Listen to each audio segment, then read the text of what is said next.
परम पिता परमात्मा की छत्र छाया में विराजमान इस कार्यक्रम के परमाध्यक्ष पीठाधीश्वर 1008 श्री स्वामी प्रकाशानंद जी महाराज, इस कार्यक्रम के संयोजक परम श्रद्धेय स्वामी सिद्धेश्वरानंद जी महाराज एवं देश के कोने कोने से पधारे हुए त्यागी तपस्वी वीतराग ब्रह्मज्ञानी तत्ववेत्ता संत महापुरुष, श्रद्धा स्नेही माताओं बहनों प्यारे भाइयों, अभी आप लोगों ने कितनी सुंदर चर्चाएं सुनी अपने जीवन लक्ष्य की। लेकिन क्या किया जाए? कहते हैं जो मस्त हैं अपनी मस्ती में उन्हें मस्ताना कहते हैं। जो मस्त हैं अपनी मस्ती में उन्हें मस्ताना कहते हैं, और जो मस्त हैं दुनिया की मस्ती में उन्हें दीवाना कहते हैं। मस्तों की जिंदगी में हमेशा बहार होती है और दीवानों की जिंदगी हमेशा बेकार होती है। मस्तों को देखकर हंसती हंसती है दुनिया। लोग मीरा को क्या कहते थे, वो तो राजघराने की बहू पागल हो गई, उसने तो सारे कुलवंश की नाक कटवा दी, वो तो संतों के साथ नाचती है, बीड़ा बजाती है। लेकिन मीरा का कहना क्या था, दुनिया वालों ये तो बाद में पता चलेगा पागल मैं हूं कि पागल तुम हो। मीरा का ये कई कहना था, माताओं सुन लो, मेरो तो गिरधर गोपाल दूसरो ना कोई रे, अजाके सिर मोर मुकुट मेरो पति सोई रे, और संतन ढिंग बैठ बैठ लोक लाज खोई रे, अब मेरो तो गिरधर गोपाल दूसरो ना। इसीलिए मस्तों को देखकर हंसती हंसती है दुनिया, पर मस्त क्या जाने की कहाँ बसती है दुनिया, उसे क्या लेना देना। इसीलिए प्यारे बंधु, मैं कहता हूं कि दिन बुरे हो तो बात कोई खास नहीं, दिन बुरे हो तो बात कोई खास नहीं, और अगर दिल बुरा है तो सुधरने की आस नहीं। कहते हैं आने वाले दिन दूर गए, अब समय आ रहा जाने का। क्यों महाराज जी, अब जाने वाले दिन है हमारे आपके की नहीं है? आने वाले दिन दूर गए, अब समय आ रहा जाने का। अब दुनिया में आकर कभी न सोचा क्या मतलब था आने का। बोलो, विचार किया कभी काय के लिए हम आए हैं यहाँ? हमारा यहाँ क्या क्या मतलब है आने का? मैं तो धन्य कहूंगा परम श्रद्धेय स्वामी जी को, जो आपको बार बार प्रेरणा दे रहे हैं कि होश में हो जाओ, होश में हो जाओ। अगर होश में ना रहे, क्योंकि दो चीजें चाहिए, होश भी चाहिए, साथ साथ जोश भी चाहिए। जोश और होश जब दोनों मिलते हैं तो देखो कितने काम की सफलता मिलती है। तुमने कथा सुनी होगी कि जब समुद्र किनारे सारी वानरों की सेना बैठी थी, तो उसमें विचार हो रहा था कौन जाएगा पार, कौन समुद्र पार करेगा। तो पहले छोटी छोटी मदरियां बोल उठी, मैं 80 जा सकता हूं, मैं 90 जा सकता हूं। इतने में सब बोलते बोलते मुख्यमंत्री बोल उठा। मुख्यमंत्री कौन थे? अंगद। जा तो सकता हूं लेकिन लौटने में संशय है। जब ये बातें सुनी दुनिया की तो सुग्रीव नाराज हो गया, बोले बेकार की बकवास क्यों कर रहे हो, नाजायज में समय बर्बाद कर रहे हो। जब तुमसे कोई काम नहीं होना, बकवास करने से क्या फायदा। ये जामवंत कह रहे कि मैं गया तो कई बार, लेकिन क्या करूं, अब शरीर काम नहीं करता। बोलो, इन बकवासों में नहीं। मैं तो ये कहता हूं कि जो वर्तमान में जिसके पास जोश हो और साथ में होश हो, उसको जगाइए। कहाँ है? तो किसको जगाया? का चुप साध रहा बलवाना। तो उनके पास क्या था? जोश भी था और होश भी था। तो इसीलिए संतों के पास जोश तो नहीं है लेकिन होश है।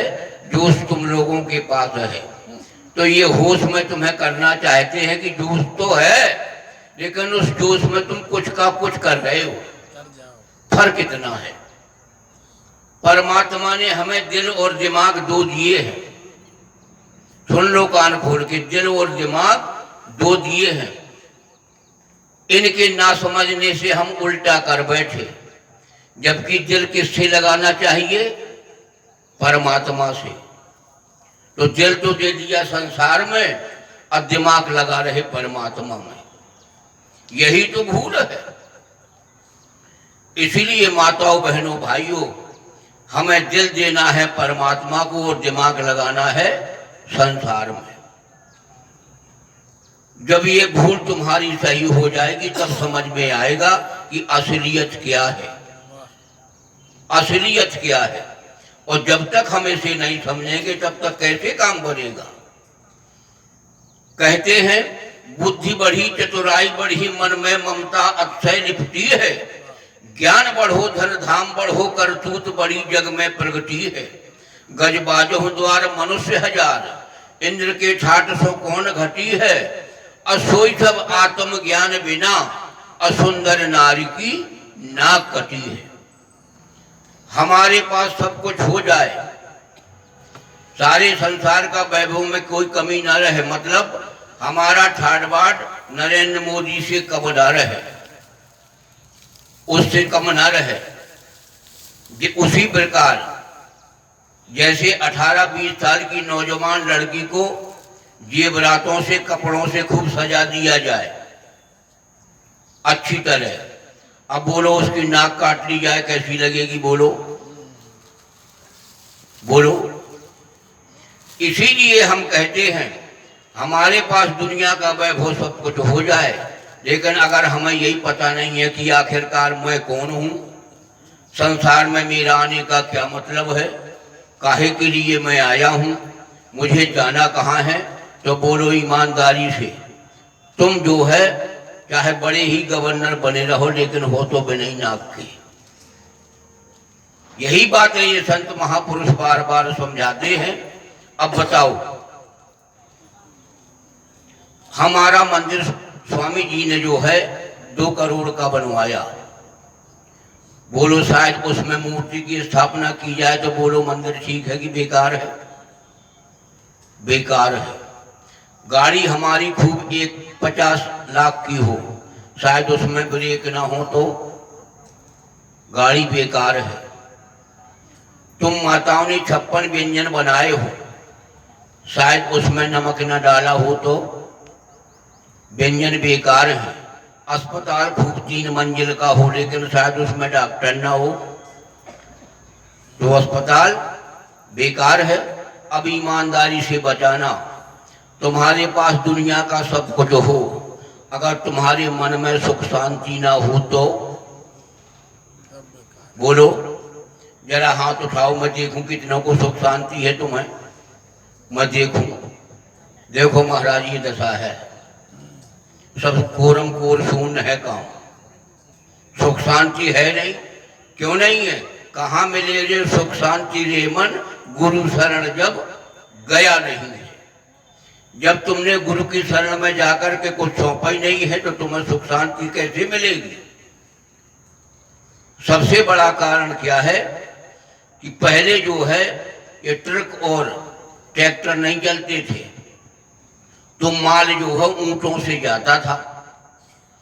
एक सेठ ने चंडीगढ़ के लिए 200 ऊंट लदवाए, चल दिए। रास्ते में रात हो गई तो सेठ ने कहा यहीं रुक लो, सुबह चलेंगे। तो कोई बात नहीं, रात में रुक गए।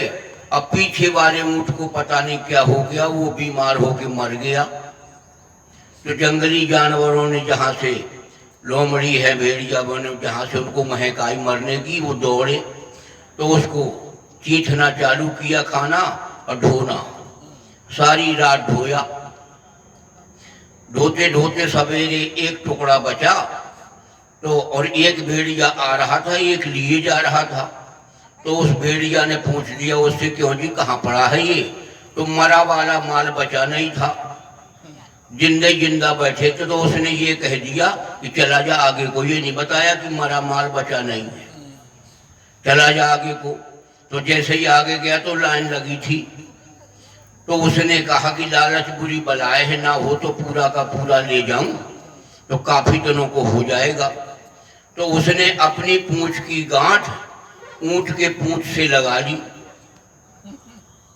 ऊंट के पूंछ से लगा ली और ले जाने के लिए जैसे झटका मारा, गांठ जो ढीली थी तो गांठ की गांठ बैठ गई और झटका लगा तो ऊंट खड़ा हो गया।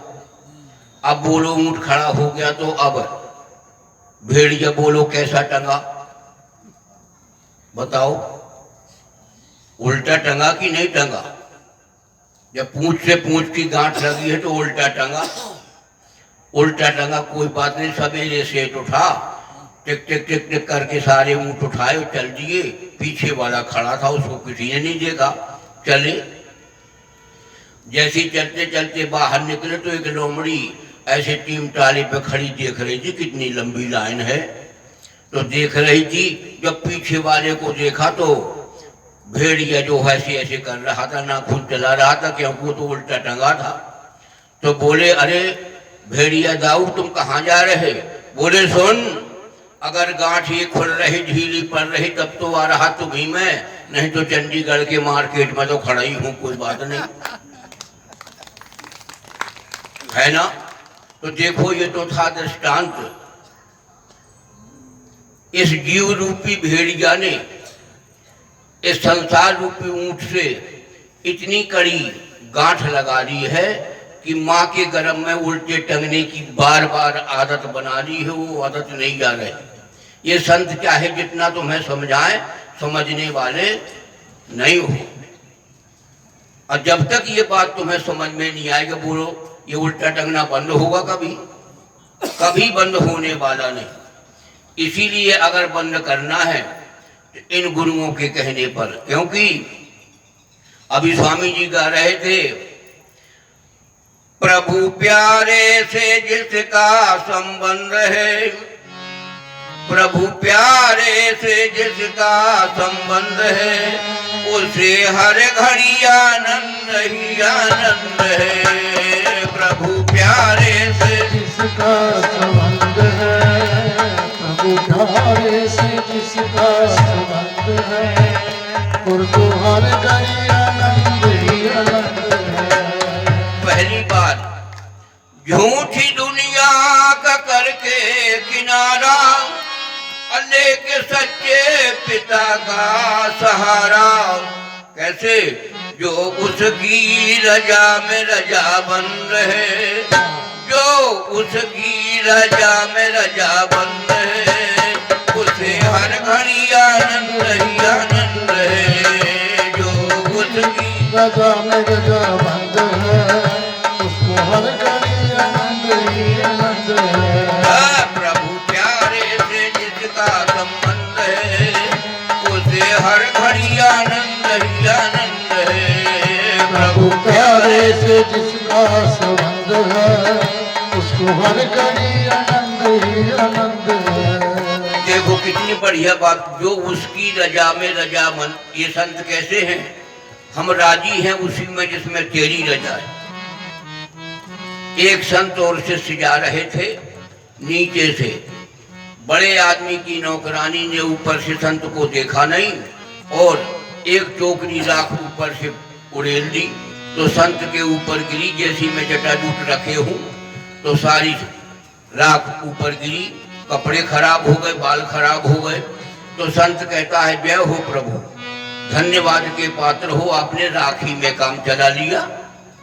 तो शिष्य कहता है, बा महाराज क्या तुम बात करते हो, सारे बाल खराब हो गए, कपड़े खराब हो गए, नहाना पड़ेगा, कपड़े धोना पड़ेगा, तुम कह रहे धन्यवाद का पात्र। परमात्मा धन्यवाद, अरे बोले धन्यवाद का पात्र तो है ही। बोले कैसे? बोले शायद राख के बदले में शायद अंगारे फेंक देता तो फिर क्या होता, जलते हुए अंगारे फेंक देता तो फिर क्या होता। इसीलिए अगली बात, अरे जिसकी कथनी में कोयल सी चहक है, जिसकी करनी में फूलों सी महक है, जिसकी कथनी करनी में फूलों सी महक है, और प्रेम नरमी में जिसकी सुगंध है, प्रेम नरमी में जिसकी सुगंध है, उसे हर घड़ी आनंद ही आनंद है। प्रेम नरमी जिसकी सुगंध है उसे हरदम आनंद ही आनंद है। अब माताओं सुन लो, जिसकी कथनी में कोयल सी चहक है। हमारे महापुरुष कहते हैं वाणी एक अमोल है, जो कोई बोले जान, अहिए तराजू तौल के तब मुख बाहर आन। हमारे कबीर साहब ने लिखा। लेकिन ईमानदारी से बताओ स्वामी जी, आप भी बताओ, महाभारत काय ने करवाया? वाणी से महाभारत हुआ कि नहीं हुआ? द्रौपदी ने क्या कहा था? अंधों के अंधे। बोलो महाभारत इतना बड़ा हो गया वाणी के पीछे, और वाणी के पीछे राम रावण युद्ध हुआ। अगर सीता जी राम को आदेश न देते कि सोने का मृग मार लाओ, तो काय के लिए महीनों लंका में पड़ी रहती। बोलो, ये वाणी के पीछे। इसलिए पहले वाणी सुधारो, क्योंकि बातन सो देवी और देवता प्रसन्न हो, बातन सो साहू और साधक पतियात हैं। अब बातन सो भूत प्रेत मंत्रन सो बस में हो, अब बातन सो गुणीजन लाखन कमात हैं। बातन की घातन को जाने कोई चतुर नर, की बात के बिगड़े से पानी घट जाता है। अब बात को विचार विचारिए चित्तमाए, मानुष के पास एक बात करा मात है। हमारे ईश्वर कवि ने तो लिखा, जग में बोल समारो बानी, कितनी है जिंदगानी। यही बाणी हाथी पे बिठारे, यही उतारे पानी, और यही बाणी बैकुंठ पठावे, यही नरक की खानी। और ईश्वर कहे जगत में प्यारे बोल समारो वाणी। इसलिए वाणी का सुधार सबसे पहले। तो हमारे महापुरुष कहते हैं, निंदा चुगली न जिसको सुहाए, बुरी संगत की संगत न भाए। और निंदा चुगली न जिसको सुहाए, बुरी संगत की संगत न भाए। और जिसे सत्संग सदा ही पसंद है, जिसे सत्संग सदा ही पसंद है, उसे हर घड़ी आनंद ही आनंद है। सत्संग सदा ही पसंद है, उसे हर घड़ी आनंद ही आनंद है। उसको हर घड़ी आनंद ही आनंद है। आखिरी बात, दीन दुखियों के दुख जो बचाए, बन के सेवक भला सबका चाहे। धन्य है स्वामी जी महाराज। दीन दुखियों के दर्द तो ऐसे सुनते हैं कि चाहे जो कुछ निछावर हो जाए। दीन दुखियों के दुख जो मिटाए, बन के सेवक भला सबका चाहे। और जिसे नाही घमंड और पाखंड है। स्वामी जी के अंदर ये गुण मैं भी कई सालों से आ रहा। धन्य है जी साधुता, क्या कहना है।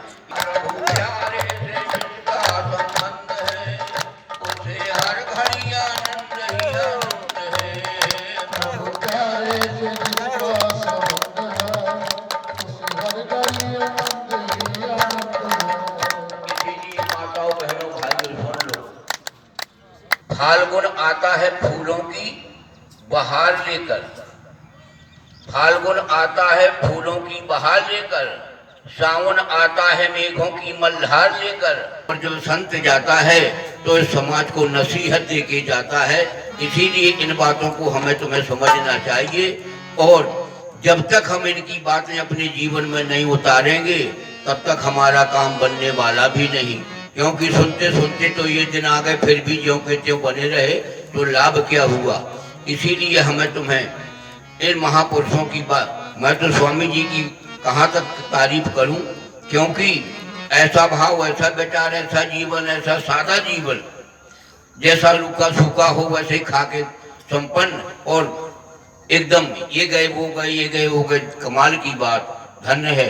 तो मैं तो साक्षात जो है गुरुदेव का अवतार ही इन्हें समझता हूँ कि गुरुदेव ने तो मेहनत कम की, लेकिन धन्य है ये मेहनत स्वामी जी की मेहनत को, कि जो गुरु की आगे आज्ञा में 4 चांद लगा दिए। इन्हीं शब्दों के साथ वाणी को विराम। बोलो सच्चिदानंद भगवान की। लंगर भी बन के तैयार हो गया है, सभी ने लंगर खा के जाना है। अब आरती करते हैं। एक बात है, 1 बजे शुरू हो जाता है, 1 बजे सत्संग शुरू हो जाता है। तो आप कृपया 1 बजे आ जाया करो। 1 बजे सत्संग शुरू हो जाता है और 1 से 4 बजे तक आप लोग सब आ जाया करो। आ करके बैठो और सुनो, मधुर वचन सुनो। बोलो सतगुरुदेव महाराज की जय।